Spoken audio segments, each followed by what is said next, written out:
Da-da-da-da-da-da. It's the motherfucking DLG. Come on. Hot, sicker than your average. Twist cabbage on Insta. Eat up like chicken. Hey, I'm not surprised. Not McGregor fast, McGregor sleep. To apologize. Самое главное в таком прохождении – это создание похожего лица. К сожалению, бороды в эту часть еще не завезли, поэтому пришлось искать фото без бороды. Oh my God. Я постарался сделать его максимально похожим. Получилось вроде хорошо. О, нет. Мы профессионалы и деремся только в перчатках. Вначале возьмем перчатки, а потом уже устроим бой, дружище. Возвращаем трезвость. Отлично. Конор, я сказал трезвость. Немного боя с тенью и выдвигаемся за нашими ММА перчатками. По пути разминаемся и разогреваемся.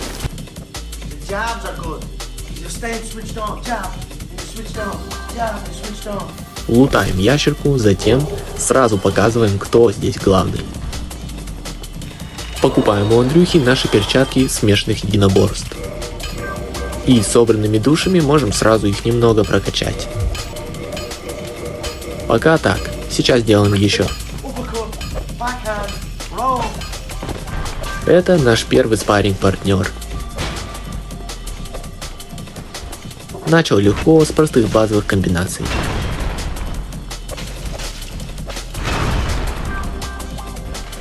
Типичный легкий спарринг. Хорошо. Можем еще немного прокачаться. Урона чертовски мало у кулаков, поэтому в первую очередь нужно сделать хотя бы плюс 10. Уголь для этого находится в глубинах, поэтому нужен капра-демон. Так вот почему перчатки коричневые.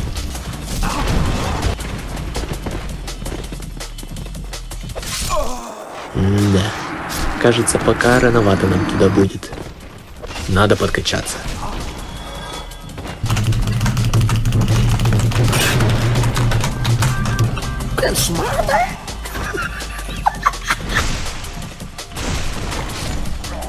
Немного денег заработаем с Тауруса, первого легкого босса, а потом уже сможем пойти за Капрой, после небольшой прокачки.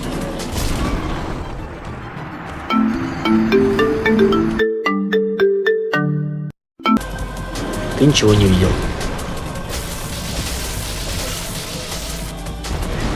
Проблема данного челленджа, а точнее их две.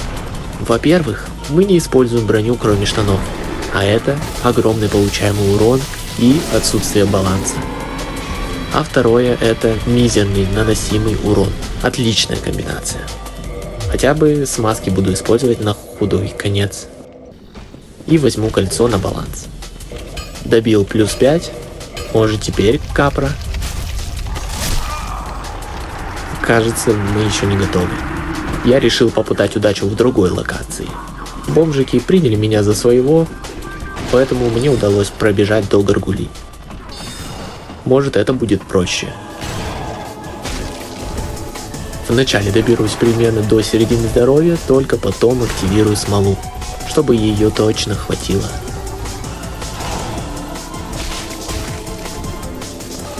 Нужно будет вначале завалить первую, чтобы меня потом они вдвоем не зашакалили.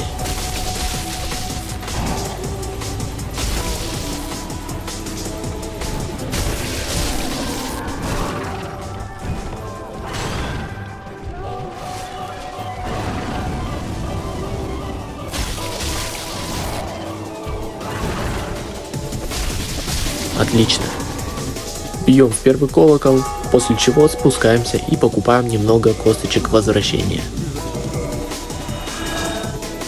Потихоньку изучаем школу кикбокса и забираем кольцо.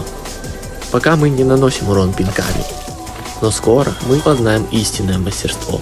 Теперь с этим кольцом должно быть получше. Оно значительно нам прибавит здоровья и выносливости. Это компенсирует отсутствие брони, надеюсь. Это место ад для легковесов с малым уроном. Ровно как и босс. Ровно как и весь Dark Souls. Вначале нужно аккуратно завалить собак. Отлично.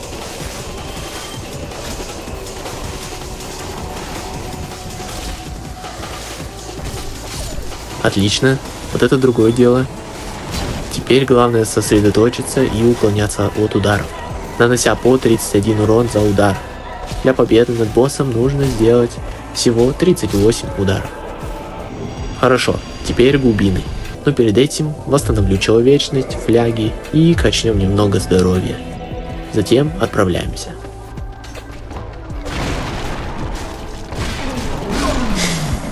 Восстановленная человечность была очень кстати. Лучше тут действовать аккуратно. Правый по корпусу и идеальный апперкот, отправляющий его в нокаут. Наконец забираем уголь и после восстановления человечности начинаем бой с Кирком. В нашем прохождении обязательно нужно будет победить его все 3 раза. И желательно это сделать как можно раньше.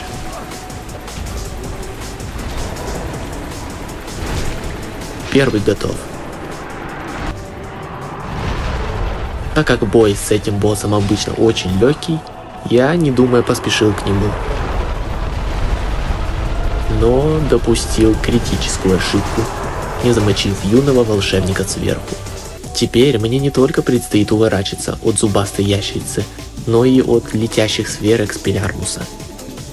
И при этом всем нужно успевать немного колотить босса, нанося 26 единиц урона.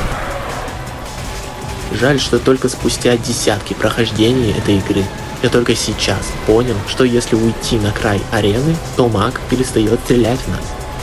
И бой я закончил именно так, нанеся в общей сложности всего каких-то 170 ударов. Спускаемся все ниже и на очереди Квилек. Как говорил один классик, отвечая на вопрос, как нужно бить женщин: Периодически. Если периодичность составляет 3 минуты, то я полностью согласен. Ведь именно через столько мы пойдем бить Квилек. Собираем большие осколки и... Не сегодня маленький любитель паучьих самок. Не сегодня я буду тащить, видимо. Набиваем костью об ее лапы, нанося 17 урона за 1 удар. А так как здоровье у этой особы 3139, то сколько нам нужно нанести ударов? Правильно. Но мы справляемся с этой задачей и звоним во второй колокол. Прописываем двоечку по мизинцу неутопимого воина. И все-таки топим его в собственной луже. Не повторяйте это дома.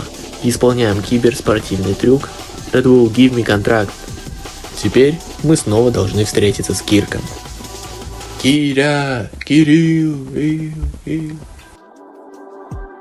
Ты где? Оказывается, он не появляется тут, пока мы не поставим чашу. Что ж, значит, идем за ней. Нам критически важно сделать плюс 10 хотя бы. А с ящерок мне не выпало ни одного большого осколка. Это значит, придется их покупать. Но сначала заберем все бесплатные осколки на локации. Так вот почему у Арториса одна рука вялая. Боссу наносим солидных 24 урона. Теперь косплеим Патрика.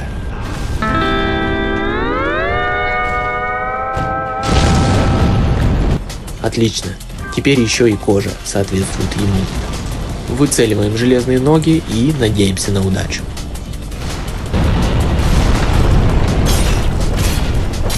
О, да.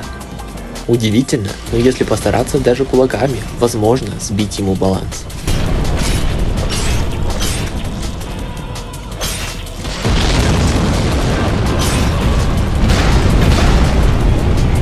Еще немного здоровья и выносливости, которая очень нам поможет на предстоящем боссе.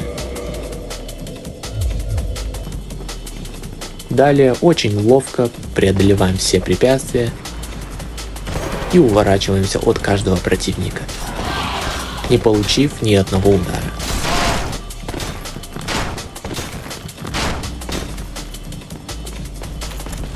Ауч. Покупаем необходимые большие осколки и улучшаем до плюс 10 наш правый хук наконец-то. А также сталкиваем лысых кошек с крыльями, которые не умеют летать, чтобы забрать обломок на будущее. Как и ожидалось, этот босс заставит немного попотеть. К сожалению, для моего очередного казуального прохождения 5 эстусов немного не хватает для этого босса. Поэтому я возжигаю до 10, используя человечность. Как хорошо, что мы улучшили до плюс 10 наши базуки. Ведь теперь мы наносим 24 урона за удар. Что, согласись, неплохо для этого этапа игры. Бой требует огромной концентрации, ловкости рук и клубничного лубриканта, который повышает урон еще на космических 9 единиц урона.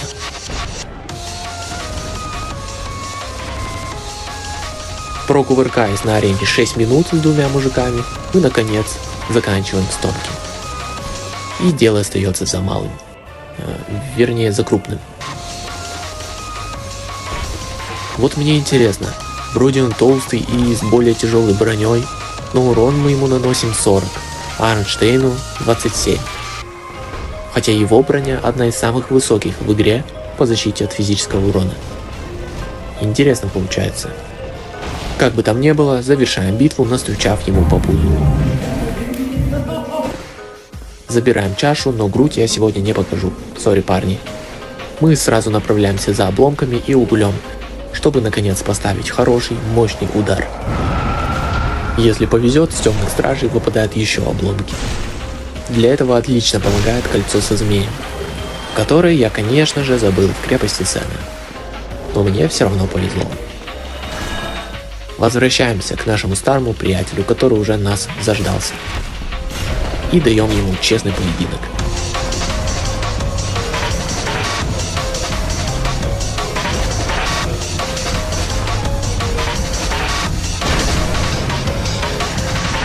Хоть это и не моя весовая категория, мы легко завершаем оба боя нокаутом правой, затерявшись где-то в складках. Наш правый кулак улучшен на плюс 15. Отлично. Теперь мы готовы освоить новую технику. Для этого снова повторяем наш трюк. Вот почему я просил не повторять это в домашних условиях. Так тупо потерять человечность — это сильно. Во второй раз, уже правильно спустившись, наконец, долгожданная вторая встреча с Кирком.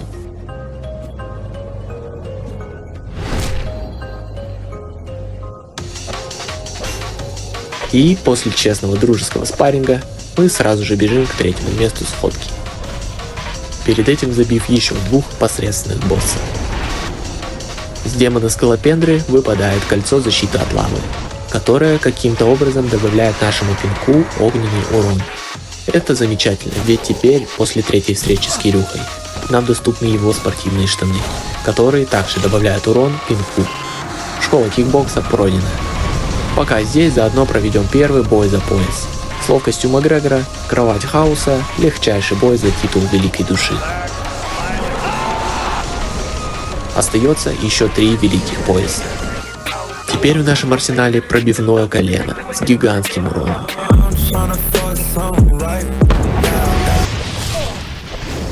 43 на бомжах.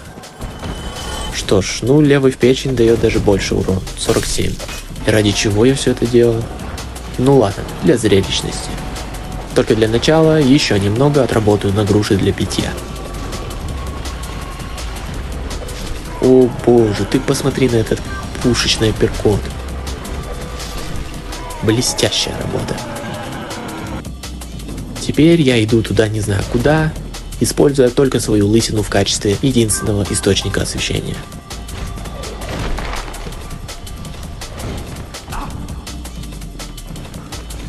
На лютом скилле мне удается даже без фонаря пробежать эту прекрасную локацию, зацепив с собой кольцо на деньги.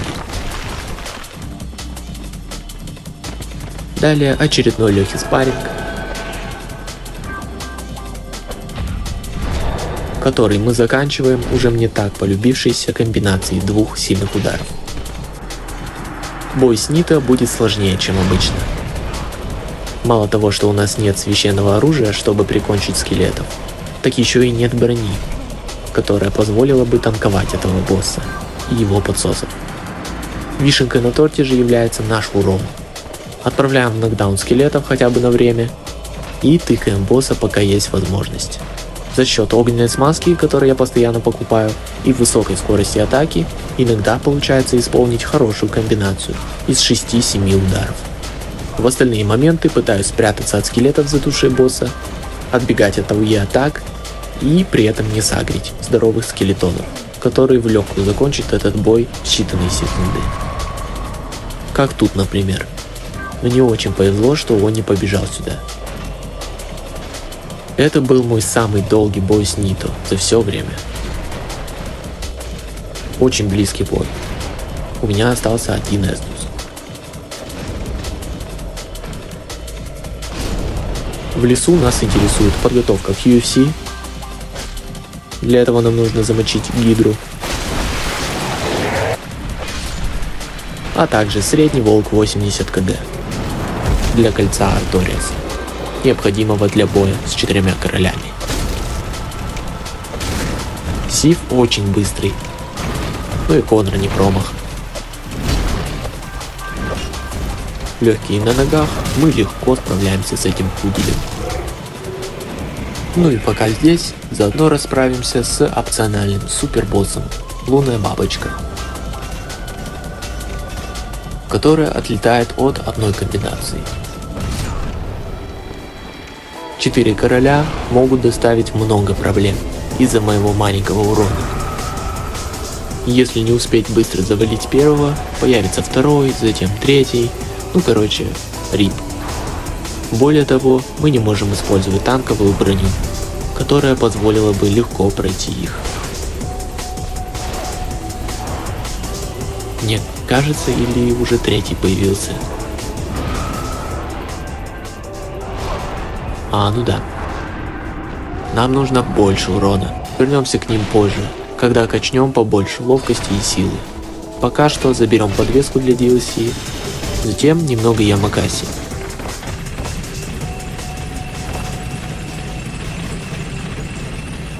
И следующий чемпионский пояс забираем у Дракоши Сита. Ждем, пока он сам разрушит свой же кристалл, и дубасим его до следующей атаки. Затем отбегаем и ждем следующий. И так до победного. Ему мы наносим вместе с маской неплохие 100 урона, что позволяет нам легко и быстро закончить этот бой, нанеся 55 ударов. Слишком много бомб на квадратный метр. Отгадай загадку. Без рук, без ног, а вперед движется. Если ты ответил тайский боксер, то поздравляю, ты в топ-100 по интеллекту. This is number one bullshit. Ну а мы делаем жесткий тайский массаж ног при Сцилле и отправляемся к следующему, очень интересному боссу. Хоть и скорость атаки быстрая, почему-то мне удавалось сделать не больше 2-3 ударов за один подход. Тем не менее, это было легко. Посмотрим, как наш билд справится с DLC боссами. Стражу святилища удается наносить 150 урона сильной атакой, что очень даже неплохо. Немного поуклоняться, побегать, и спустя всего 1,5 минуты босс повержен. Арториас по традиции вначале нас немного помучает, но затем, когда привыкаешь к его скорости, становится не так уж сложно. Я успеваю делать не больше одного, в крайних случаях 2 удара, поэтому лучше наносить сильные атаки. Сколько ни пытался, кулаками вообще не удается выбить его баланс, когда он бафается. Поэтому я просто забил на это. За бой он в среднем бафался 4 раза. Ну и для меня это тоже время подлечиться и нанести смазку. После нескольких попыток побеждаем Арториаса.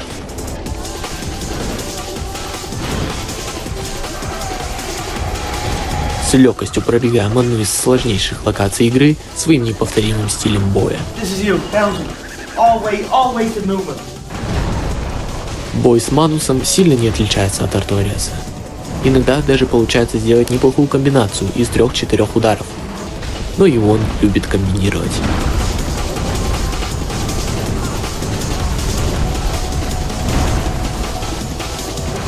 Без смазки мы наносим 80 урона. Со смазкой 100.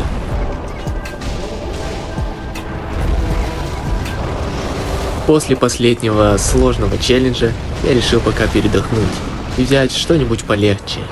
В итоге я почему-то сейчас долблю боссов только кулаками и пинками. Что-то явно пошло не так.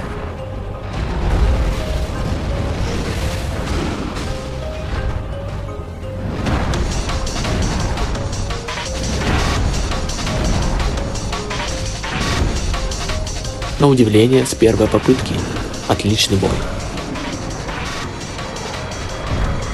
Все бои в DLC интересны и требуют высокой концентрации, особенно с маленьким уроном. Каламид не исключение.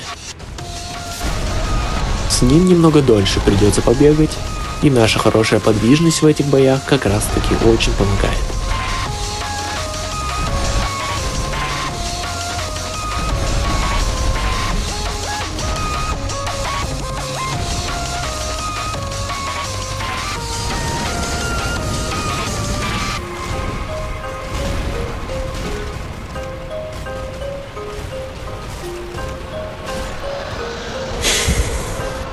Теперь, когда мы стали сильнее, можно снова попытаться побить 4 королей.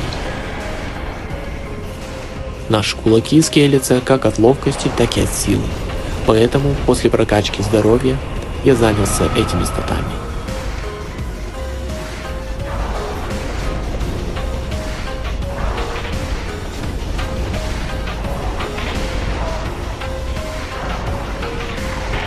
Хоть я и повысил урон, его все равно недостаточно, чтобы успевать валить одного короля до прихода следующего.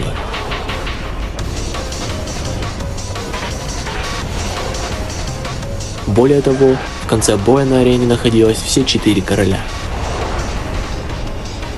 Несмотря на то, что я уже замочил 3.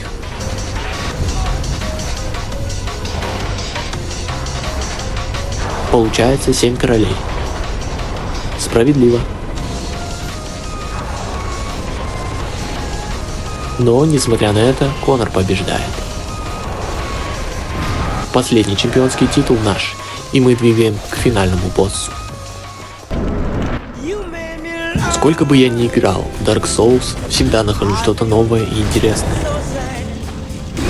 И мне нравится, что можно очень по-разному проходить эту игру, придумывая новые испытания и испытывать разные билды. Если тебе тоже нравится и хотел бы видеть больше контента от меня, жми подписаться. Это дает мне мотивацию делать больше. А также напиши в комментариях, что хочешь видеть в следующих видео. I just want to say from the bottom of my heart, I'd like to take this chance to apologize to absolutely nobody. The double champ does what the f*** he wants. Oh, man.